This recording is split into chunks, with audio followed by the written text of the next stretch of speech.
Supreme court చాలా విషయాల్లో legal ఇష్యూస్లో involve కాకుండా ఎగ్జిక్యూటివ్ విషయాల్లో చాలా ఇన్వాల్వ్ అవుతుంది. జడ్జిమెంట్స్ రూపంలో ఎగ్జిక్యూటివ్ ఆర్డర్స్ ఇస్తుందని చెప్పి విమర్శలు చాలామంది చేస్తున్నారు. దీనికి సంబంధించి ఇలాంటి విమర్శలు చేయొచ్చా చేయకూడదా? Chief justice of India Sanjiv Khanna గారి వల్ల దేశంలో సివిల్ వార్ వస్తుందా? దీని మీద అసలు మాట అనొచ్చా? దీని మీదే చర్చ జరుగుతుందన్నమాట. దీనికి సంబంధించి మనకి భారతదేశంలో కంటెంప్ట్ ఆఫ్ కోర్ట్ యాక్ట్ 1971 ఉంది. దీనిలో సివిల్ కంటెంప్ట్, క్రిమినల్ కంటెంప్ట్ అని ఒకటి ఉంటాయి అన్నమాట. సివిల్ కంటెంప్ట్ దీనికి సంబంధించి కోర్టు జడ్జిమెంట్స్ విషయంలో జడ్జెస్కి ఏమైనా అట్రిబ్యూట్ చేసినా, పబ్లిక్గా ఇలాంటి స్టేట్మెంట్స్ ఇచ్చినా అది కంటెంప్ట్ కిందకు వస్తాయి. ఉదాహరణకి అరుంధతి రాయ్ చాలా గ్రేట్ రైటర్, ఆవిడ కోర్టుని ధిక్కరించినందుకు ఆవిడ ఒకరోజు అరెస్ట్ చేశారు.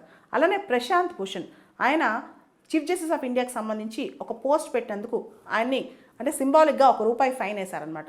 ఇట్లా భారతదేశంలో కంటెంప్ట్ ఆఫ్ కోర్ట్ యాక్ట్ 1971 అని ఉందన్నమాట.